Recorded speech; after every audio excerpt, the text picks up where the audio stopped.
everybody, Scott Kelby here from Kelby1.com, the online educational community for photographers and Photoshop freaks and Lightroom lovers like you.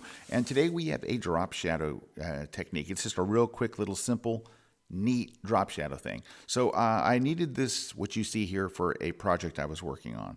And here's the original photo taken with my iPhone of my daughter's iPhone.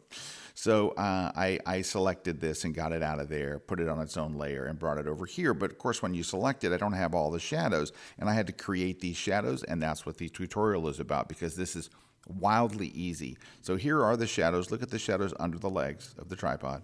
All right, here's how you make those. Super easy. Create a new layer. So click on the new blank layer, make a new blank layer in the layers palette.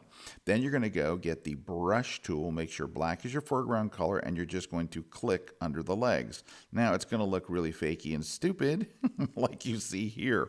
But here's what we're going to do. We're now going to go to free transform. So that would be Command T on Mac or Control T on Windows. Hold the Shift key, and we're going to turn those round spots into little ovals, right? So that way they look more like they are under the legs, right? Like that.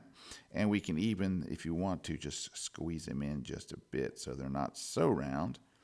There we go. Now, they're not in the right places. Here's the trick. This is a great selection trick. Get the lasso tool.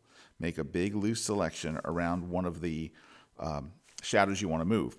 Now, hold the Command key, hit the up arrow once, and it selects that entire thing, even all the shadows and everything, and you can move it right into place. Let's do it again. Go to the other one that you can see. It's back here behind the thing. Make a loose selection around it. Hold the Command key on Mac or the Control key for our Windows. Hit the up arrow. It selects every bit of it, and then you can just drag it into place.